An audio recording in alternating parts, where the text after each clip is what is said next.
All right, so in this video, we'll be covering some of the basics of what I need to do as an agent to use the platform effectively. So it's very similar. A lot of this training here is going to cover things that are already covered in the general onboarding as an agent. Would definitely recommend that you go and check out the general onboarding so you're familiar with the way that the platform works and some of the benefits that can be gained from the platform. But if you want the quick, 10, 15-minute cliff notes here of how everything works, this is it. This will get you everything that you need to use the platform at a high level. So you'll notice I have pulled up the desktop as well as the mobile app. So as an agent, I'm probably using the mobile app more than anything. I'm on the go, and I'm able to do everything essentially that I can do from the desktop here on my mobile app. It's really important that I understand how this dashboard works and where the data is coming from. So there's kind of three elements of data in here. And on my phone as well in these dashboards on my phone, the mobile version. So if I log in at my.sisu.co, if you don't have a login, contact your team admin or your team leader. They can help get you hooked up with that. When I'm looking at this dashboard, you'll notice that there are metrics that I can click and there are metrics that I cannot click. So when I'm looking at, I'm actually going to pull up my personal dashboard. When I log in and I go dashboard, personal, and I pull this up, I can see certain metrics as they pertain to my performance as an agent. So example of that here is closed units. So I have a goal of 31 closed units this year. I'm at 26. I should be at 30. So I'm pacing a little slow to hit that goal. I can see conversations. So my goal for conversations this month is 400 conversations, and I'm at 291. So I can see I'm a little behind, and I can see this on my mobile app as well. So these metrics that I can click on, for example, closed units, they actually have data and transactions sitting behind them. So you're going to work together with your team, with your admin, to make sure that all of these transactions are logged and that they're all tracked correctly. Now, in the case of a CRM integration, so if you're using Boomtown, if you're using Commissions Inc., if you're using Follow Up Boss, Sierra Interactive, Firepoint, Real Geeks, kind of all the major CRMs, you're going to have some kind of integration that's going to take care of a lot of this data entry for you. But I'm going to show you how you can do it. If you, assuming you were doing 100% manual data entry, how would you actually log your transactions here in Sisu? So from my phone, I can log transactions, and anything that's clicked on, once again, is going to be a transaction. So even appointment set, that's not just a counter. It's not just a +1, +2, +3. It actually has a name sitting behind it. So if I pull up my mobile app here and I go into my transactions and I want to log that I went on an appointment with somebody, I might have a bunch of leads in here that have already come in from my CRM. But if I had to manually enter it, I would just pull it up and say, first name is Aaron Rodriguez, and I'll say the transaction amount. Now, a lot of people ask, why am I putting in a transaction amount? This isn't even a transaction yet. I simply went on a buyer appointment, right? Well, the reason is you're forecasting, you're building this pipeline, but you want to know the value associated at each level of this pipeline. So I'm going to say that he's in the market for a $300,000 home. That GCI is going to be 3%. So I can put the number in and then I can calculate it. My agent split is 50%. And that's all I really need to enter. It might be smart to enter what the lead source was. Once again, if this is coming over from your CRM, you don't even need to worry about this. But the way that I'm going to log that I set an appointment is I'm just going to tap here and I say appointment set today, and I'll save that. And if I refresh here, I'll see that my appointment set just went up by 1, right? And on my dashboard over here, I'm going to see the same appointment set went up by 1. So how do I progress it to further stages of the pipeline? Well, it's all based on those dates. So if I were here on the desktop and I wanted to put an appointment met, I would come in with that same client. So I can, I just clicked here to get to it real quick, but I could also go to my transactions and I could use the filters to search for this client and add in that appointment met date. So that's really easy to do. I would just find Aaron Rodriguez here using the client name filter. I would click edit and I would add that appointment met date. right? So easy enough to do from the desktop. Switching back over to mobile, even easier. I would just find Aaron in here in my pipeline. So let's see, Aaron Rodriguez. And I'm going to go ahead and put an appointment met date.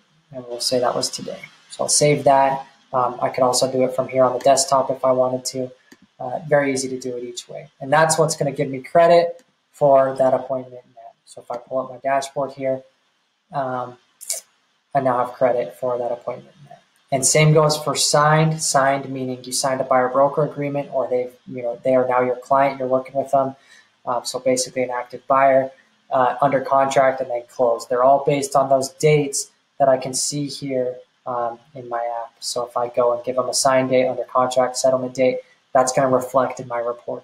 So that's how anything on this dashboard, anything that's clickable, is based entirely on your pipeline and the dates with your pipeline here in the transaction screen. Now you'll notice on my dashboard there are certain metrics that don't have transactions behind them. For example, conversations.